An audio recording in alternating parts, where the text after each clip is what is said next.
Okay, I'm going to change gears here and talk about deep tech. I think deep tech is important because it really reflects all of the interesting challenges for startups, but it's on steroids. Every issue that's an issue for a startup is even more an issue in deep tech. And I should define deep tech, and I'll explain in both high level and in concrete examples what I mean. And the big idea here is that first, you're really working on a breakthrough, something that's quite significant, something that could change the market, something that few teams could accomplish. But there's always a question of timing. Can you do it as soon as you want? And even if you do it, is the market ready for this kind of a breakthrough? It's great to have a great technology, but people don't buy technologies. They buy products that solve current problems. So let me help you understand deep tech fundamentals, because there's a lot more invention involved, and people sometimes fixate on the invention part, but the translation of that invention into utility is the other half of the work. So I think of deep tech as products that have significant technical risk, something where relatively few teams could do it at all. And even for those teams, it's usually a little bit unclear whether they can pull it off. It's an important subset of all tech startup styles. Most startups adopt current state-of-the-art technology, and they're adapting it to new niches and new use cases. And the key elements of their innovation are not just that they manage to build the product using technology that is maybe not known to everybody, but it's fairly widely understood. But they're focusing in on specific use cases, or they're introducing new business models in how that technology is going to be consumed. I'll go out on a limb and say the great majority of all software startups are not deep tech, because there are so many niches that can be filled that there's lots of opportunities out there, even without reinventing computing. A few companies will focus on extending the state of the art.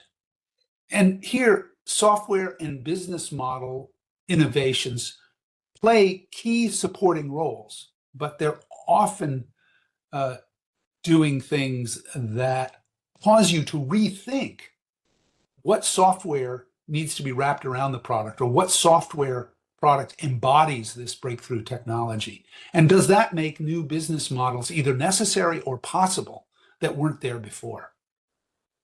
And I think that as you go into these riskier, more technically driven startups, you're also changing the risk structure. That for the average tech startup, market differentiation is the biggest challenge. Yes, you're going after a new niche or a new use case, but because the technical barrier is somewhat lower, you could have other players in that space, including existing players, established companies who are migrating sideways into adjacent markets. Instead, you're saying the risk comes from the uncertainty about whether you can even do it at all. Is your idea feasible? Is your idea mature enough that you can actually execute and turn it into a product? And it means that you get to spend more emphasis on, can we build it into a product? And in particular, can we build it into a useful product whose utility is reasonably clear to the customers, at least to some customers, from day one? And less on, how are we different?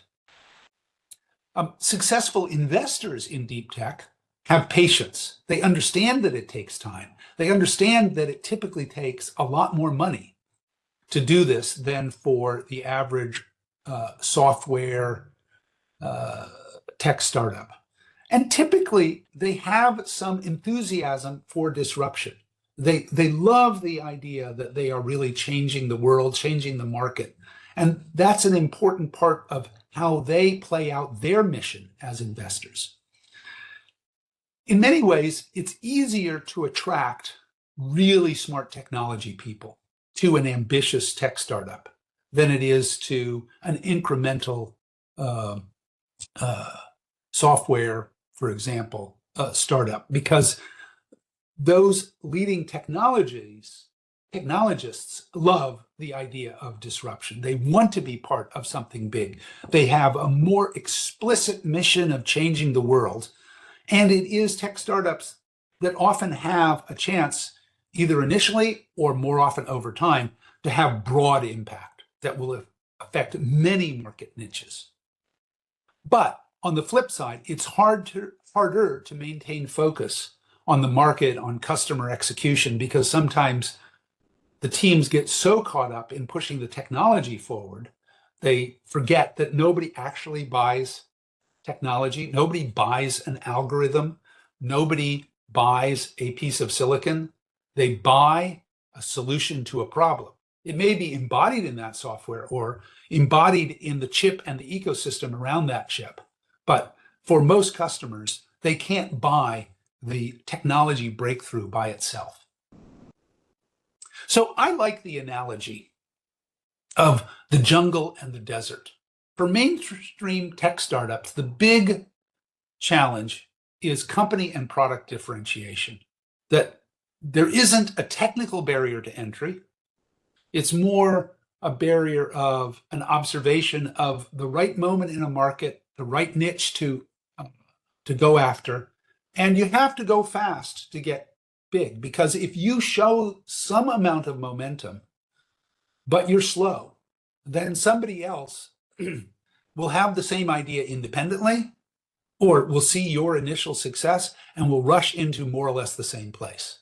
And one of the challenges in that niche rush to growth is, how do you recruit and motivate an elite team? Because there are lots of similar companies. There's a lot of competition for that talent. And I think of that as the jungle, where there's only so much sunlight that reaches the forest floor, because the big companies are all over. By contrast, for deep tech startups, the big risk is technical feasibility. Can you do it at all? Because if everybody could do it, you'd be in the jungle. You need a different kind of operational discipline. This isn't, how fast can I hire? How fast can I, get the next version out? Is it going to take me 6 weeks or 8 weeks to get the next version out?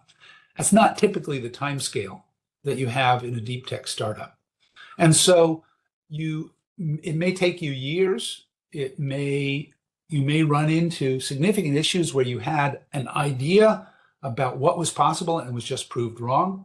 Obviously, if you're doing something like building a chip, people are not going to take you too seriously as a supplier until you can show them that chip running in a system. So that will take you at least a couple of years. And as you go along, as you make technical progress, as you knock down the risks one by one, you have to make sure that you are making the timely pivot towards more and more customer and market focus. Now, customer and market has to be a key part of your strategic thinking from very early on. You can't just sort of say, well, build it and we'll figure out later, what it needs to be good at.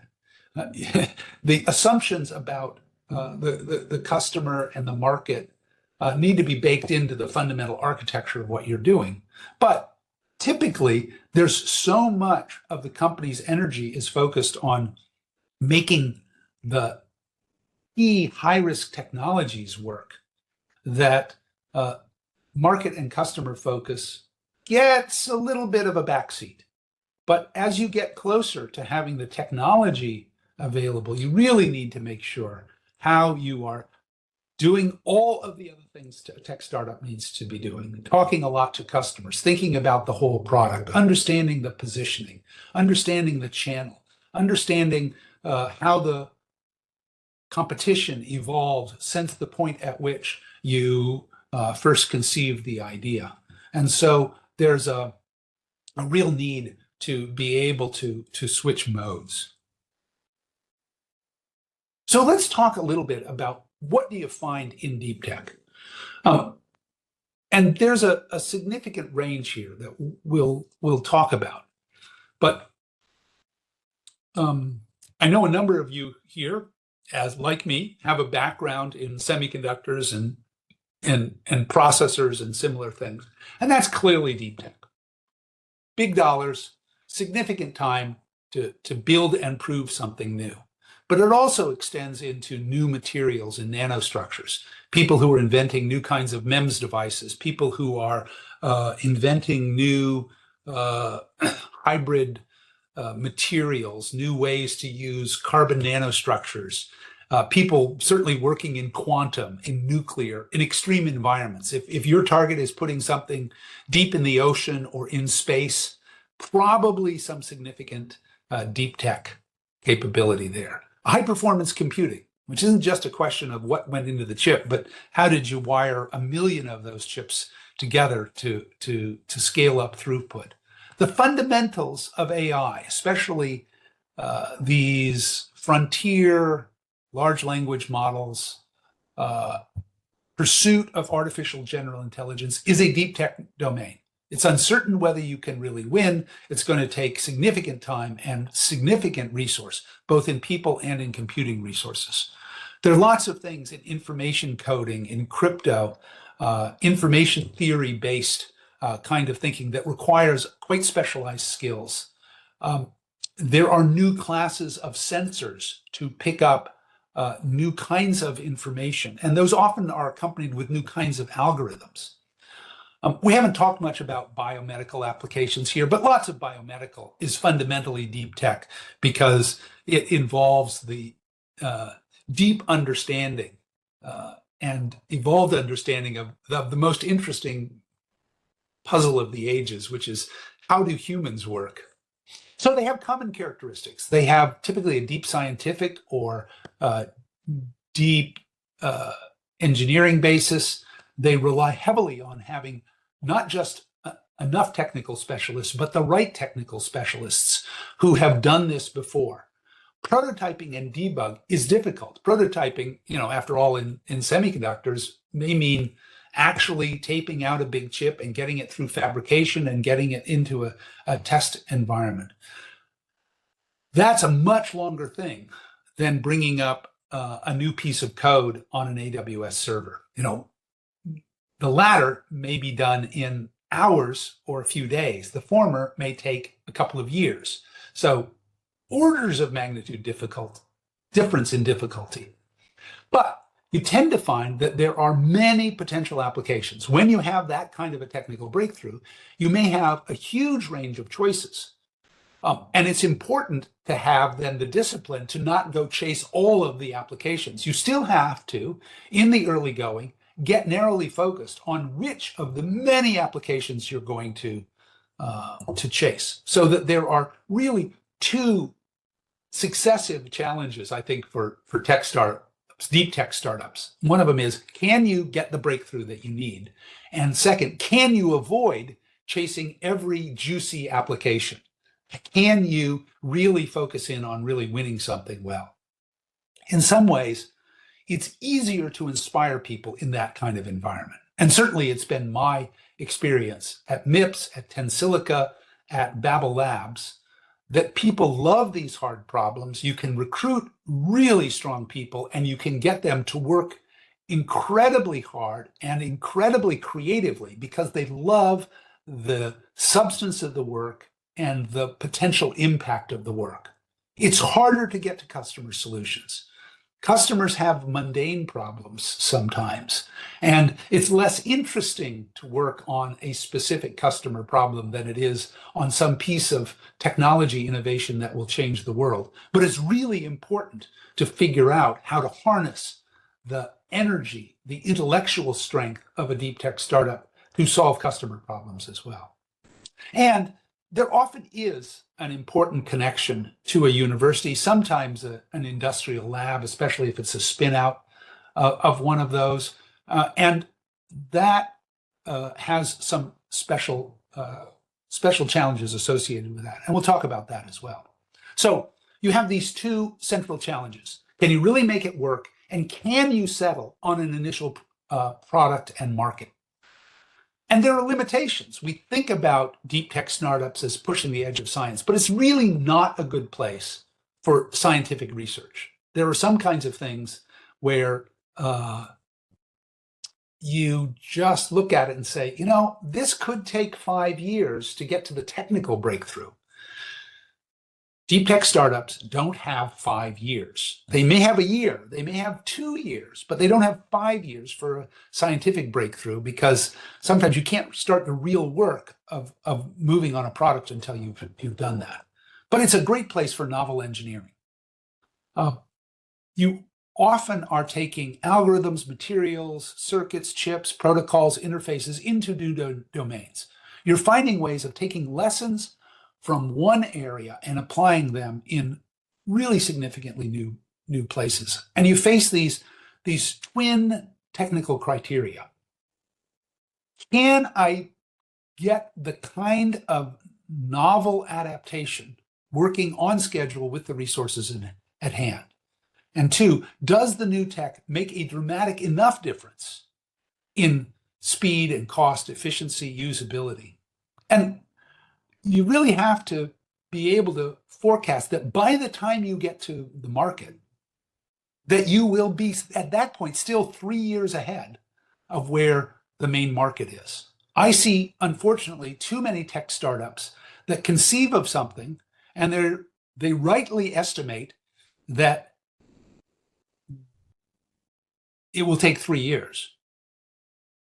And they say it will give us a 3-year lead over what's in the market now. But they don't really internalize the fact that the rest of the market is going to move forward 3 years, and they will come out with something that's more or less competitive at the time that it launches. So at the time that it's conceived, it may need to have a 6-year lead, so that in 3 years, it will have a 3-year lead. And that's a really hard problem. And it's one of the reasons why I see many tech startups come out after 3 years of incredibly hard creative work with very ho-hum breakthroughs, because the state of the market has moved that much. And so it really requires some significant ambition and more than the average ability to figure out where will the market be in 6 years in order to have the time to launch your product and have a product which is dramatically differentiated. And it sometimes means that you need other criteria besides speed, cost, and efficiency to get there. That is, you don't want to compete on the same kind of benefits that established players are playing. We'll talk more about this, but this is why it's a very iffy proposition to go compete with NVIDIA in mainstream server GPUs for AI today, because that in 3 years they're going to be significantly involved, and you don't want something that's merely competitive in 3 years. So how do you get to something which is 6 years ahead of where NVIDIA is today? Hard problem. The second challenge, of course, is, can you settle on a product in a market? Because deep tech fundamentally has the potential to support a wide range of product types and different verticals, the temptation is there to spread yourself too thin or to keep changing your mind. It's important to understand that if you have some highly technical, highly differentiated technology-based solution, you still have to have a complete product. It doesn't matter if your chip is theoretically 6 years ahead of NVIDIA, if it doesn't have the right software, if you can't put it into a working system, if you can't get people access to that device in order to develop their own product, that there is a whole product requirement that still has to be there, that the technology doesn't carry itself. And I would note in particular that many hardware breakthroughs do fail because of major software holes. I have rarely seen a hardware company that over-invested in software. And For every hardware-centric company that gets a product out, there are many that fail because they did not think about the whole software platform that had to go with it. And as time goes on, the expectations for what's a whole platform has been a rising bar. Today, if you really wanted to make your new AI platform widely available, you need to be delivering cloud-based services to be able to rent those software by the minute. I've seen Grok do this, for example. They really recognized early that despite the fact that they had, breakthrough hardware that everyone ought to love, that they really couldn't get traction until they brought up their own server farm for customers to deploy. The early adopters are key in this. You need to have validation from the market, even if you are going to take some time to get the full product out there. But you got to remember the crossing the chasm question, that particularly in the area of deep tech, you will have technology lovers who adopt it because it's new, but they can be misleading with respect to building a scalable business. Just because you can get the military establishment to buy it, just because you sold one to a national lab, doesn't mean that every bank in America is going to buy this technology. Just because you have someone who really believes that this is going to transform life on the planet doesn't mean that you are going to be able to start selling that same breakthrough thinking without the rest of the product coming together. So the team needs to be ready to think about the scalable business issues, not just about impressing the early adopters who love technology for its own sake. And that typically means that you need people who are both the deep tech experts and target domain experts. Now, over time, you may be able to address a wide range of different domains, but picking one first